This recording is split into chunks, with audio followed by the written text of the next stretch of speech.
G'day ladies and gents, and welcome back to 303 Squadron with Mags. So I took a brief look at 303 Squadron's in-development demo some time back, and I did have a few problems with it. Thankfully, the game is now in early access, and many of those problems, in particular one of my major ones in regards to the jerking, stuttery camera movement, has been corrected, which is great. The downside is, well, a few more things have popped up. Now, a few things have changed between the early access and the demo. The early access gives access to most of the game and the primary storyline missions and most of the systems that are enabled, although there are a couple of areas that are still locked off at this time. So first, let's just quickly talk about the game itself, because you need to adjust your expectations. This is not a sim, so if that's what you're looking for, you won't be finding it here. It's not even particularly realistic. This is an arcade game, pure and simple. There are two game modes that you get the option to select between at the start of a mission, arcade and realistic, and the only real difference between the two is that arcade allows an ESP for aiming and a third-person camera, much like what you would see in, say, War Thunder Arcade, while realistic restricts the view to cockpit only with no ESP, although there are still markers on the targets. Now, we may as well jump straight into the meat of the game. There is really no flight modelling to speak of here. The aircraft move much like what you would find in older console flight games from the PS3 era, much like Blazing Angels, Squadrons of World War II.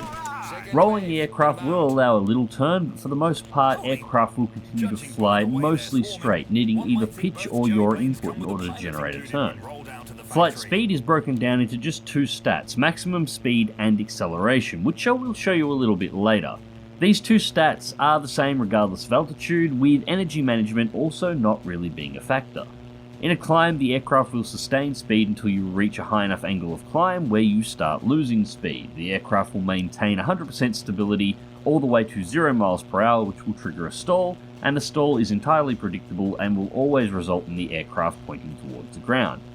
Should you point the aircraft towards the ground, the aircraft will maintain stability all the way to the maximum speed that's allowed, which will again trigger an overspeed effect, which results in a loss of most of your control when trying to pull out of the dive, along with a blur effect to represent high speed. There are no takeoffs or landings to speak of either. Aircraft are spawned in a few seconds before entering combat, and the battle ends when the last hostile is killed. The flight gameplay begins and ends in the dogfight, so overall flight control is rather basic, and the damage modelling is as well.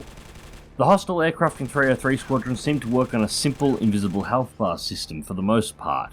Put enough shots into the aircraft and eventually it will die. There are a few areas in which critical attacks can be generated, however.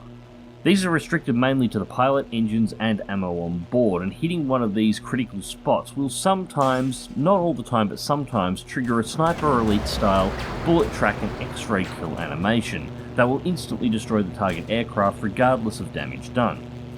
These X-ray kills also seem to be selective based on the mission. More than once I started my first engagement to be rewarded with an X-ray kill on my very first trigger pull of the fight, and was able to recreate this attack several times regardless of aiming. While these animations are mostly pretty, they do tend to slow down and break the flow of combat, but thankfully they can be turned off in the gameplay menu if you so wish. One of the more interesting parts of the damage modelling is actually your plane. Damage is broken into a basic paper doll covering several sections of the aircraft, such as the engine, left and right wings, along with the fuselage. Taking damage to a wing will result in the aircraft leaning left or right down the roll axes, but mostly has limited effect on the flight performance of the aircraft. What is very interesting is how the damage done affects your engine, however. You would expect taking damage to the engine would result in the engine losing performance, however you wouldn't expect taking damage to the wing to do the same. The engine also doesn't respond to damage as if it has been damaged. It's more like the maximum throttle position simply lowers the more damage is sustained, slowing the aircraft down. For example, if you were to take damage to the left wing, you would find the aircraft would begin to slightly roll to the left based on the amount of damage that has been done, and the maximum throttle setting, while still displaying 100%, would actually start performing as if only at 90%. Needless to say, this feels rather strange, even from an arcade standpoint. Oh, there is also an overheating mechanic where if you push the aircraft at 100% or boost for too long, eventually it will overheat and fail, leaving you to glide while it cools off before you can restart the engine and continue the fight. In terms of combat, that's really all there is to say here, so let's move on to the ground-based gameplay. Second official combat mission and so many aircraft shut down. Today looks good in our record, right? So the airbase itself is actually kind of interesting. It has a cartoon look and some low-res textures here and there with the aircraft looking a little plastic due to the lighting, but overall I like it. The airbase is of a realistic scale, although it's here that you will find some of those sections that are locked off in the early access. If you're in no rush, you can just enjoy a casual walk around between locations, or if you are in a rush, you can grab a bicycle to speed things up. As you move around, you will be treated to the odd audio clip here and there of the player's character talking to himself in relation to what you are doing.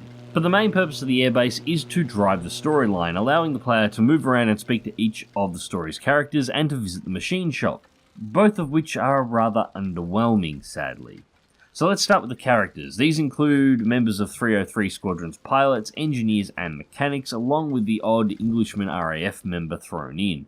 You won't be able to talk to them freely, as only a couple will be available to speak to before or after each mission. These are easily identifiable due to the large exclamation mark in a giant speech bubble over the top of their heads. You notice those colorful Messerschmitts that fly better? Yes, I think they are elite of some sort. You could be right. The rumor is that they earned their spurs during the Spanish Civil War. The Condor Legion. Yes, they have quite a few good pilots, but we will show them who is the best.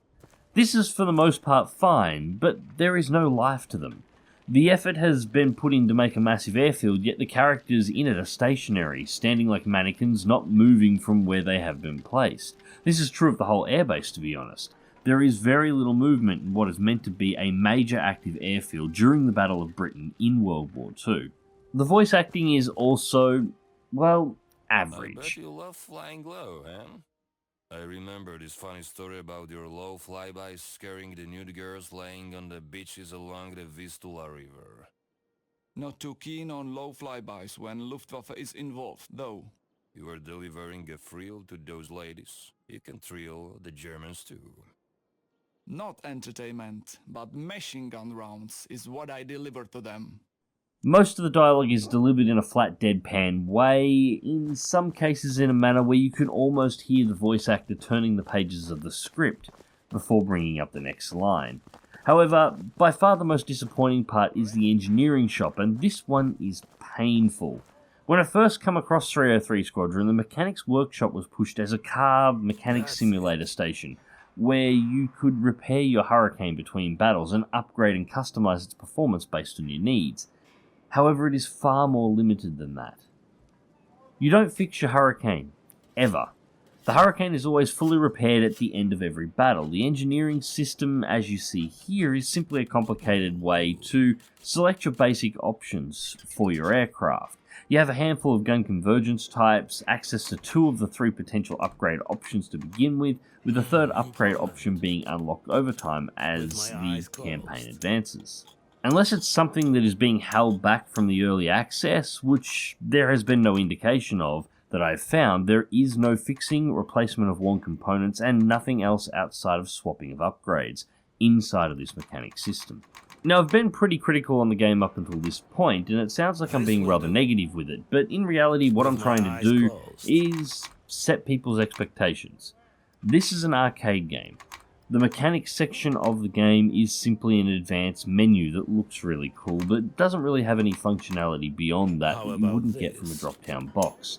The airbase and the ability to walk around it is again fantastic and quite relaxing to do, but it's lifeless, and there is nothing else to do there except speak to people about the storyline and to go to the mechanics shop. And once you're in the air, no takeoffs, no landings, basic flight and damage modeling, although I think both of those may be overstated a little bit, and yeah, no other real simulation features. It is an arcade game, very similar to those such as Blazing Angels, which I mentioned a little bit earlier. The game, despite everything that I just mentioned, was actually a lot of fun to play, and I did enjoy playing it, and I am glad it is in early access, because it'll give an opportunity to the developers to fix many of the minor problems some of which I've just mentioned in this particular video. However, it's never going to be a sim, so if that's what you're looking for, 303 Squadron probably isn't for you. However, if you're just looking for a fun arcade game where you can fly around some Hurricanes, shoot down some 109s, and enjoy what is an interesting but probably not completely historically accurate take on the story of 303 Squadron, well, at the very least, this one might be worth keeping an eye on as it develops through early access. Now, I will certainly be coming back and doing a final review on the game once it's actually released.